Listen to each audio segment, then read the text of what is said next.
एक क्वेश्चन आया व्हाट्सएप में, ईश्वर की स्तुति से ईश्वर क्या करता है। तो मैं कोशिश करूँगा हिंदी में बताने का, क्योंकि उन्होंने बोला कि आप हिंदी में बताइए, मुझे इतना अच्छा अंग्रेज़ी नहीं समझ आती है। तो मैं कोशिश करूँगा। सॉरी, मेरे गला थोड़ा सा ख़राब है। एक बहुत ही महत्वपूर्ण मंत्र है सामवेद का, कायीं वेद सुते सचा पिबंतम कद्वयो ददे अयम यह पुरो विभिन्नत योजसा मंदानाः क्षिप्रयंदसः। इसमें परमेश्वर ने ये बताया कि स्तुति से क्या लाभ होगा। सुते सचा पिबंतम, हम जब उपासना करते हैं, जब यज्ञ करते हैं, उपासना यज्ञ में एक साथ पिबंतम, यजमान के श्रद्धा से अगर हम यज्ञ करते हैं, यजमान के श्रद्धा रस का पान करते हुए परमेश्वर क्या करता है। ईम कह वेद, इस इंद्र परमेश्वर को कह वेद, कौन जानता है। मतलब परमेश्वर जो साधक है उनका श्रद्धा रस को पान करता है, और उस परमेश्वर को कौन जानता है, मंत्र कहता है।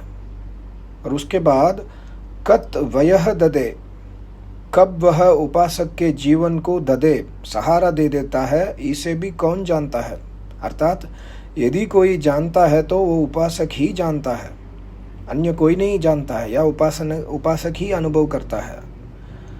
और इस मंत्र में ये भी कहा कि कैसे परमेश्वर, कौन से परमेश्वर, कैसे परमेश्वर को जानता है।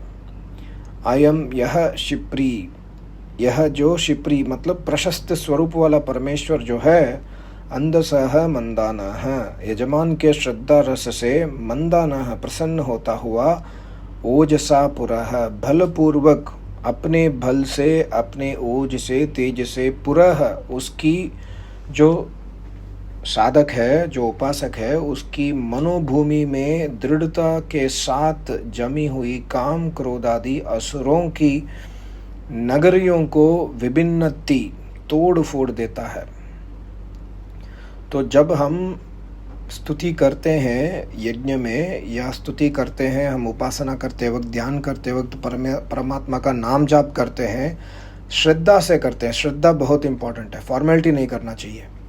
अगर हम श्रद्धा से परमेश्वर का स्तुति करते हैं, परमेश्वर कहता है कि मैं उस साधक, उस उपासक की मनोभूमि में जो दृढ़ता से, उस दृढ़ता से जो जमी हुई काम क्रोध असुर वृत्ति जो भी है, उसको तोड़ फोड़ देता हूँ, ख़त्म कर देता हूँ। इसका भावार्थ भाष्य में लिखा है कि परमेश्वर की उपासना का यही लाभ है कि वह उपासक के मन में सब शत्रुओं को पराजित कर सकने वाले पुरुषार्थ को उत्पन्न करके उसे समर भूमि में विजयी बना देता है।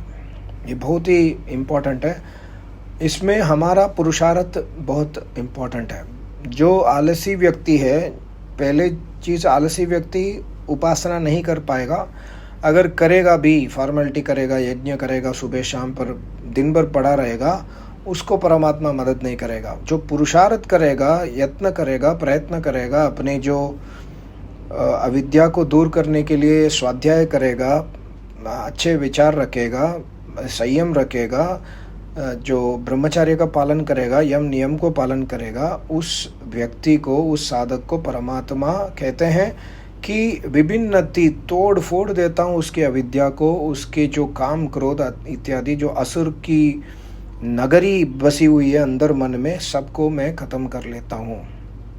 तो ये एक बहुत ही महत्वपूर्ण मंत्र है। ये सामवेद का मंत्र है।